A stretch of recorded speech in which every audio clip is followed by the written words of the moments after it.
자, 오늘도 계속해서 요한복음 강해를 이어서 시작하겠습니다. 본문은 요한복음 2장 1절로 11절까지입니다.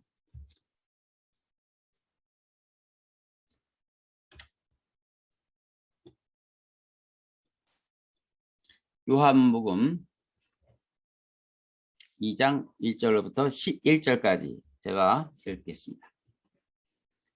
셋째 날에 갈릴리 카나에서 혼인식이 있었는데 예수의 모친도 거기에 있더라. 예수와 그의 제자들도 그 혼인식에 초대되었는데 그들에게 포도주가 부족하므로 예수의 모친이 그에게 말하기를 그들에게 포도주가 없다고 하니 예수께서 그녀에게 말씀하시기를 여인이여 내가 당신과 무슨 상관이 있나이까 나의 때가 아직 이르지 아니하였나이다 라고 하시더라. 주의 모친이 종들에게 말하기를 그가 너희에게 무엇을 말씀하시든지 그대로 행하라고 하더라. 거기에는 유대인의 정결의식에 따라 한 통에 두세 메트레타를 담는 돌로 된 물통이 6개 놓여 있는데 예수께서 그들에게 말씀하시기를 통을 물로 채우라고 하시니 그들이 아구까지 채우더라. 주께서 그들에게 말씀하시기를 이제 떠다가 잔치를 주관하는 사람에게 가져다 주라고 하시니 그들이 가져다 주더라. 그 잔치를 주관하는 사람이 포도주가 된 물을 맛보고 그것이 어디서 났는지 알지 못하나 그 물을 떠온 종들은 알더라. 잔치를 주관하는 사람이 신랑을 불러서 그에게 말하기를 누구나 처음에는 좋은 포도주를 내었다가 사람들이 마신 다음에 덜 좋은 것을 내는데 당신은 지금까지 좋은 포도주를 간직해 두었도다 라고 하더라.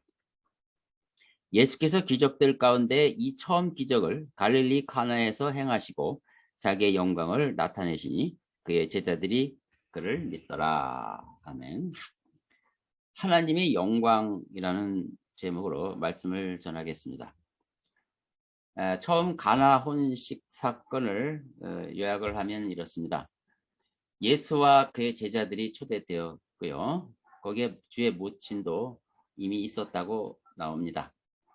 아마도 모친과 잘 아는 집안일 것으로 예상이 됩니다. 그런데 그 잔치에서 술이 떨어졌습니다. 주인 입장에서는 매우 낭패죠. 그런 어려움이 주의 모친에게 전달되었고 또 이를 모친은 주께 전달합니다. 어떻게 해결해 보라는 것입니다. 주께서는 나와 상관없는 일이라고 처음에는 냉정히 거절하십니다. 그러나 곧 수락하시고 문제를 해결해 주셨습니다. 이것이 첫 번째 이적이며 주께서 제자들에게 자기 영광을 나타내신 사건으로 기록이 됩니다. 11절에 보면 예수께서 기적들 가운데 이 처음 기적을 갈릴리 카나에서 행하시고 자기의 영광을 나타내시니 이게 자기 영광을 나타내셨다 말씀하셨습니다. 그의 제자들이 그를 믿더라. 이 사건은 큰 틀에서 봤을 때 주께서 잔치 분위기를 다시 살려주시고 모든 일을 행복하게 했다는 내용입니다. 이것이 복음서에 기록된 이유는 복음과 연관된 사건이기 때문입니다. 저는 여기서 종교와 참신앙의 대비를 볼 수가 있는 것입니다. 종교는 사람들을 초대합니다. 종교는 사람들이 가장 중요하게 여기는 분야인 것입니다. 사실 정치보다 중요합니다.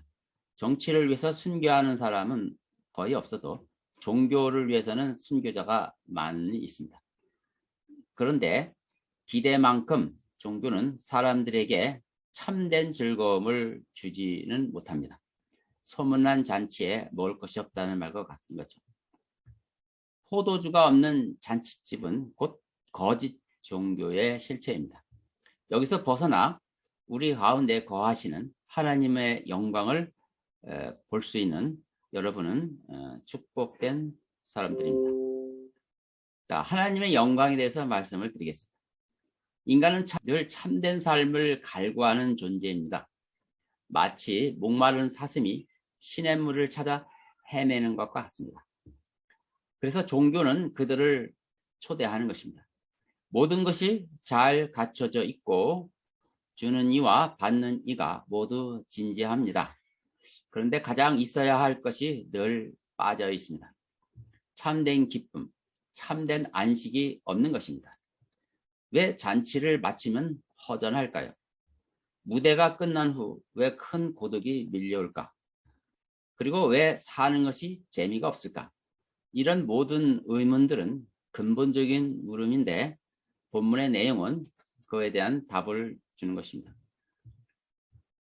인간은 서로에게 참된 행복을 줄 능력이 없습니다. 잔치는 크게 벌려 놓았는데 무대는 잘 꾸며져 있는데 늘 핵심이 없기 때문입니다. 이것을 세상이 어둡다고 성경은 증거하는 것입니다. 예수님은 어둠의 빛으로 오신 분입니다.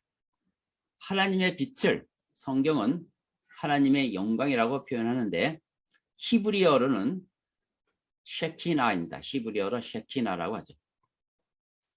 우리에게는 하나님의 영광이 나타나야 합니다. 그렇지 않으면 우리의 삶에는 생기를 잃게 되는 것입니다.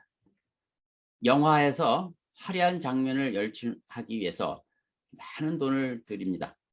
근데 만약 그 내용이 없다면 그 영화는 삼류 영화로 전락하게 됩니다. 우리 인생도 마찬가지입니다. 돈을 많이 벌었는데 인생의 의미를 못 찾습니다. 그것은 그 삶 속에 주의 영광이 없기 때문입니다. 어떤 삶 속에서도 우리가 의미를 찾지 못한다면 가진 자나 안 가진 자나 의미를 못 찾는다면 그 삶 속에는 주의 영광이 없는 것입니다. 오늘 본문은 아주 단순한 내용입니다. 하나님의 영광이 나타나 혼인식이 활기를 되찾았다는 이야기죠. 인생은 하나님이 마련하신 에덴 동산과 같습니다. 거기에 예수 그리스도가 함께 계셔야 합니다. 주님은 목마르지 않는 생수를 주실 수 있는 분입니다. 그분이 여인에게 물을 달라 하신 것은 관계를 맺고자 하는 것이지. 그래서 진정한 생수를 주고자 하는 것입니다. 주님은 끊임없이 우리와 관계를 맺으십니다. 여기서 그 손을 뿌리친다면 우리는 영영 생수를 얻지 못할 것이며 혼인식의 활기를 되찾을 수 없습니다. 분명히 물이 포도주로 변한 놀라운 사건이 그날 일어났음에도 불구하고 이 사실을 아는 사람이 극히 적었다는 것을 주목하십시오. 먼저 알아야 할 연회장이 그 기적이 일어나는지조차도 몰랐습니다. 오히려 극상품 포도주를 감춰 놓았다고 신랑에게 불만을 표시하고 있습니다. 지금도 마찬가지입니다. 하나님의 영광은 일어나는데 일부 사람들에게만 은밀하게 드러나고 있는 것입니다. 여기서 우리는 하나님의 영광에 대한 통상적인 이해를 달리해야만 합니다. 영광에 대해서 가장 두드러지게 그리고 담담한 필체로 기록된 성경이 요한복음입니다. 요한복음 1장 14절에 그 말씀이 육신이 되어 우리 가운데 거하심으로 우리가 그의 영광을 보니 아버지의 독생자의 영광으로 은혜와 진리가 충만하더라. 이렇게 기록하고 있습니다. 요한복음에 유독 영광이라는 단어가 자주 등장하는데 그것은 한결같이 예수 그리스도를 지칭하고 있습니다. 우리 가운데 거하신이라는 표현은 곧 하나님의 영광을 직접적으로 나타내는 말입니다. 자, 구약 성경에는 과연 어떻게 표현했을까요? 하나님의 임재를 여러 번 언급한 바가 있죠. 하나님께서 모세에게 장막을 지으라고 지시하시면서 내가 그 장막 안에 거하겠다고 말씀하십니다. 그리고 이어서 사람들은 하나님의 임재를 목격했는데 성막 안이 주의 영광으로 가득했다고 했습니다. 포로 생활 가운데 있는 이스라엘 백성을 위로하기 위해 하나님이 또 선지자를 보내셨습니다. 스가랴서 2장 10절에 보면 시온에 따라 기뻐하라 이는 내가 와서 내 가운데 머물 것임이라 이렇게 말씀하십니다. 하나님의 임재가 곧 영광이 임하는 곳입니다. 하나님은 에스겔에게 완성된 성전을 환상 가운데 보여주시면서 이렇게 말씀하십니다. 이는 내 보좌의 처소이니 내가 이스라엘 족속 가운데 영원히 거할 것이라. 그 빛으로 드러나는 가시적인 모습으로 구약에서는 늘 목격한 바 있었는데, 이런 구약적 배경 가운데서 침례 요한은 예수님을 뵙고 이렇게 증거하는 것입니다. 우리 가운데 거하심으로, 이렇게 증거한 겁니다. 한 평범한 인간을 두고 쉐키나를 말하는 것입니다. 쉐키나는 히브리어로 영광이라는 뜻이죠. 이것은 사람들이 하나님의 영광에 대한 새로운 이해를 해야 된다는 뜻으로 받아들여져야 합니다. 여러분은 여러분 가운데 거하시는 하나님의 영광, 곧 쉐키나를 보고 싶습니까? 하나님의 임재 가운데로 들어가 그분을 예배하고 싶습니까? 여러분 마음속에 거하시는 바로 그분이 쉐키나이십니다. 성육신을 직접 목격한 증인이 증언하는 말은 우리가 그 영광을 보았다, 그렇게 말하는 것입니다. 우리는 그 영광을 영접했다라고 화답하는 것이 옳습니다. 구약시대 쉐키나는 영광의 팻말이라고 볼 수가 있습니다. 영광 실체가 아닙니다. 영광이 계신 곳에 빛나는 빛에 불과할 뿐입니다. 예수님이 곧 영광의 실체인 것입니다. 사람들은 하나님이 언제 어떻게 오셔서 그분의 목적을 이루실 것인지에 지나치게 집착합니다. 왜 그럴까요? 그것은 영광의 표식을 직접 보고 싶은 열망 때문인 것입니다. 그런 열망은 현대인들 속에서는 아주 드문 것이기에 가상한 일입니다. 그렇지만 하나님은 그것조차도 도전하십니다. 만약 영광의 팻말만 보고 영광 실체를 못 본다면 그것은 하나님이 지적할 사항이죠. 그래서 영광의 팻말에 몰두하지 말고 너희 바로 앞에 있는 것을 보라. 내가 있다. 이렇게 선언하신 것입니다. I am that I am. 내가 있다라는 영어죠. 그것은 예수님의 이름의 실체입니다. 내가 거기 있다는 표적은 그래서 우리 삶 속에 곳곳에 볼 수 있다고 말씀하는 것입니다. 우리는 영광에 대하여 우리가 이해하고 있는 바를 상당 부분 수정할 수밖에 없습니다. 시내산에 등장한 천둥과 번개, 광야의 장막에서 드리는 예배를 위한 아주 엄격하고 화려한 의식들, 그리고 제사장의 의복, 성전의 웅장함, 또 환상 중에 본 보좌의 눈부신 모습, 이런 모든 것들은 영광의 배경일 뿐입니다. 이제는 우리가 예수님을 직접 영접함으로써 하나님의 영광, 곧 쉐키나를 소유하게 됐습니다. 내 마음속에는 그래서 하나님의 영광으로 가득 차 있다는 사실입니다. 오늘 본문에서 알아야 될 교훈은 참된 영광은 화려하게 포장되지 않는다는 사실입니다. 특히 주님은 자신의 영광을 고난 가운데 받는 그 상황에 강조하셨습니다. 우리는 이것을 주목을 해야 합니다.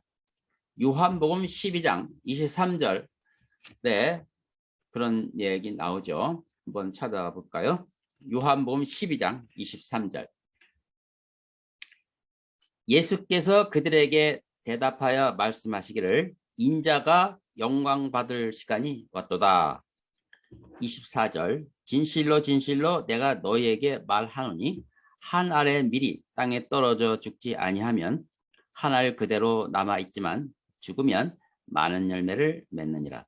인자가 영광을 받을 때가 왔다고 하셨는데 그것이 바로 한 알의 밀알로 비유되는 그분의 죽으심을 언급하는 것입니다. 자, 25절 보겠습니다. 자기 생명을 사랑하는 사람은 그것을 잃을 것이요 이 세상에서 자기 생명을 미워하는 사람은 그것을 영생에까지 보존하리라. 누구나 섬기고자 하면 나를 따라오라. 내가 있는 곳에는 나의 종도 거기 있으리니 누구나 나를 섬기면 아버지께서 그를 높이시리라. 여기 놀라운 역설이 나옵니다. 자기 생명을 사랑하는 자는 그것을 잃을 것이라는 이 역설이죠. 이제 내 혼이 괴로우니 내가 무슨 말을 하리요. 아버지시여 이 시간으로부터 나를 구해 주소서. 그러나 이 일을 위하여 내가 이 시간까지 왔사옵니다. 아버지시여 아버지의 이름을 영원롭게 하옵소서라고 하니 그때 하늘에서 음성이 나기를 내가 그 이름을 영원롭게 하였고 또다시 영원롭게 하리라고 하시더라. 이 전체 내용을 보면 하나님의 영광으로 가득한 말씀인데 거기에는 저변에 그리스도의 고난이 핵심으로 나와 있습니다.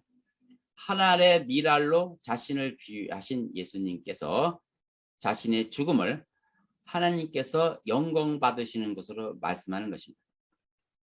그리고 아버지의 이름을 영광스럽게 하옵소서라고 기도로 마칩니다.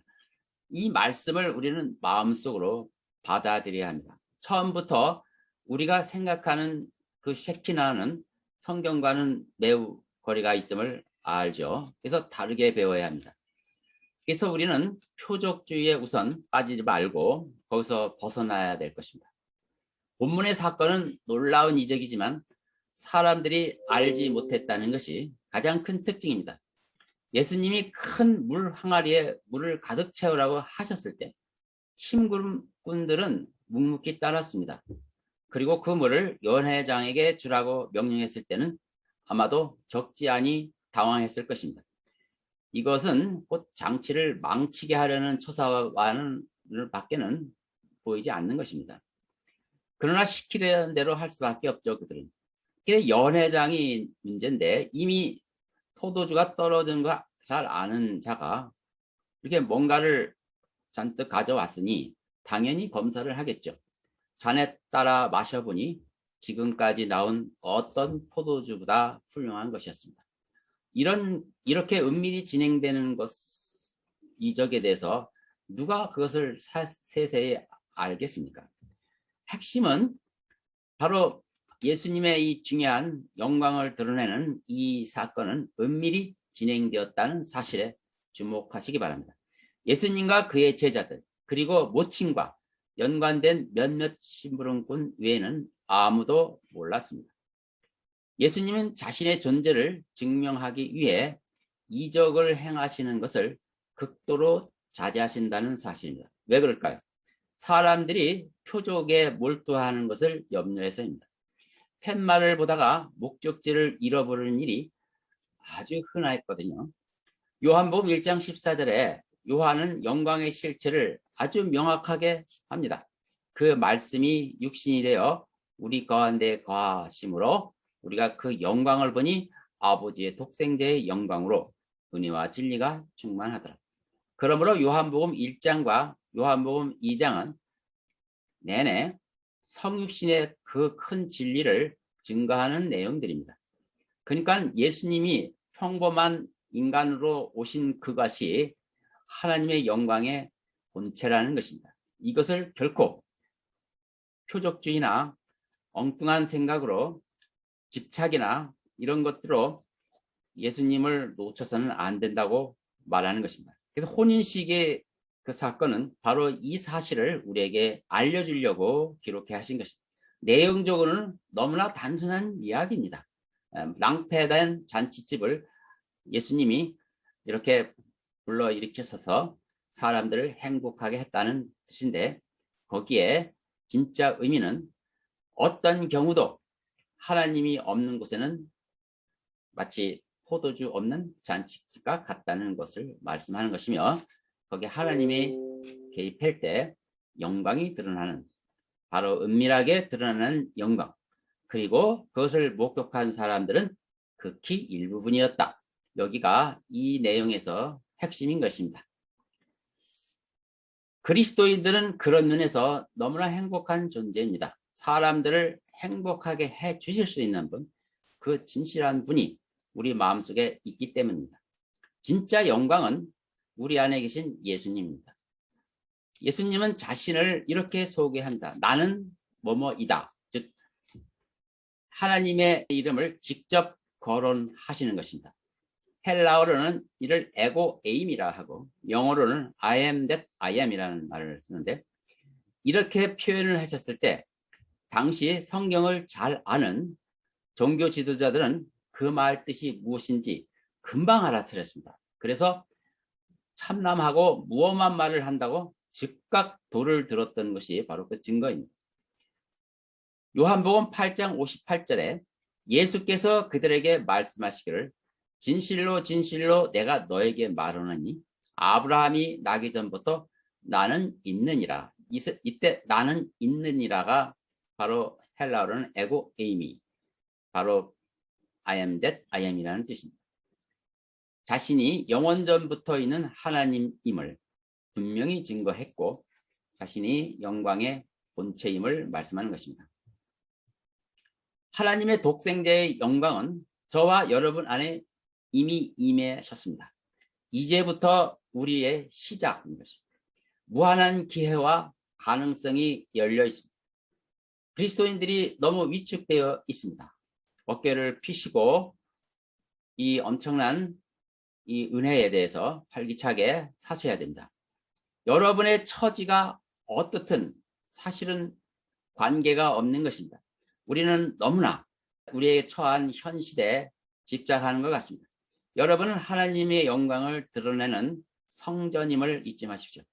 이것이 바로 가나 혼인잔치에서 우리가 배워야 할 교훈입니다. 본문에 이어서 12절부터는 예루살렘 성전에서 성전을 더럽히는 자들을 내쫓는 사건이 곧바로 나옵니다. 이것은 가나 혼인식 이야기와 내용면에서 같습니다. 참된 신앙의 중심지인 성전에 하나님의 영광은 없고 도둑들과 장사꾼들만 우글거리는 곳이 되는 거죠. 그것에 대해서 곧 예수님은 분개하시고 채찍을 들은 것입니다. 우리 가운데 거하시는 독생자의 영광이 없는 곳은 언제나 도둑의 소굴로 변할 수밖에 없습니다. 하나님은 죽은 종교를 책망하십니다. 마찬가지로 여러분의 삶 속에 하나님의 영광이 나타나지 않는다면 책망을 면하지 못할 것입니다. 주의 영광이 우리 가운데 거하신 목적은 그분의 창조 사역에 우리를 끌어들이기 위함입니다. 창세기 2장 15절에 그 하나님께서 그 사람을 데려다가 예루살렘의 동산에 두시고 그것을 관리하고 지키게 하시더라. 이것이 우리의 운명입니다. 하나님의 창조에 참여함으로 우리는 비로소 쓸모있는 존재가 됩니다. 동산을 지키는 것, 그리고 잘 보존하는 것 말입니다. 우리는 보기 아름답고 먹기에 좋은 나무가 심겨진 동산에 살고 있는 것입니다. 이제 결론을 말씀드립니다. 지난주에는 저와 저희 아내가 산골 여자라는 유튜브를 봤습니다. 중년 부부가 험한 산을 싸게 구입했습니다. 낡은 포크레인을 구입해서 땅을 일구고 거기서 집도 짓고 손수 농사를 짓습니다. 그런 것들을 일일이 영상에 올렸더군요. 척박한 주위 환경을 그들의 손길에 의해서 점차 아름다운 동산으로 바꿔지는 과정을 우리는 봤습니다. 뭐든지 그들은 처음 해본 것이지만 굴하지 않고 그날 배워서 훌륭하게 개가하는 모습이 너무나 우리가 보기에 좋았습니다. 저는 처음에 포크레인을 잘 다루기에 그 전문가인 줄 알았더니 그냥 배웠던 것더라고요. 그리고 그 레일도 손수 엄청난 무게인 레일을 손 갈아 끼는 것을 보았습니다. 하나님은 종종 세상 사람들의 삶을 통해서 하나님의 창조의 궁극적인 목적을 깨닫게 하십니다. 모든 이가 농촌에 들어가 농사를 지으라는 이야기는 물론 아닙니다. 사도 바울도 복음을 듣고 가장 먼저 찾아간 곳은 도심지였습니다. 우리는 어느 곳에 있든지 복음으로 새롭게 태어난 인생들입니다. 농촌에서 열심히 사는 그 사람들처럼 우리도 부름받은 그 자리에서 하나님의 영광을 나타내는 인생이 되어야 합니다. 우리는 모두 하나님의 마련해 놓으신 에덴 동산에 초대된 사람입니다. 여기에 만약에 주인이 없다면 포도주 없는 잔치집과 같습니다. 예수님을 영접하시고 그분과 함께 열심히 일하십시오. 상대적 빈곤감에 더 이상 흔들리지 마십시오. 우리 인생 안에 주의 영광을 직접 모시고 산다는 사실을 결단코 잊지 마시고 삶의 용기를 가시기 바랍니다. 여러분의 삶에는 항상 하나님이 함께 하실 것입니다. 기도하겠습니다. 하나님 아버지, 참으로 감사합니다. 오늘은 가나 혼인식을 통해서 하나님의 영광을 생각해 보았고 우리에게 주신 그 은혜를 다시 묵상해 보았습니다. 우리는 무엇 때문에 어떤 이유로 삶의 질이 떨어지고 행복감을 갖지 못하는지를 오늘 점검해 보았습니다. 다 부질없는 생각이며 뭔가 우리가 하나님의 영광을 오해했던 것 같습니다. 바로 예수 그리스도가 하나님의 영광임을 배웠습니다. 이 사실을 무게 있게 받아 이 삶을 새롭게 변화하는데 통로가 되게 해 주옵소서. 우리 성도들이 이미 하나님의 쉐키나를 맛보고 그 안에 거한 복된 자이기에 이 삶을 계속해서 누려나갈 수 있도록 또 그들에게 용기를 더하여 주시옵소서. 우리 주 예수 그리스도 이름으로 기도합니다. 아멘.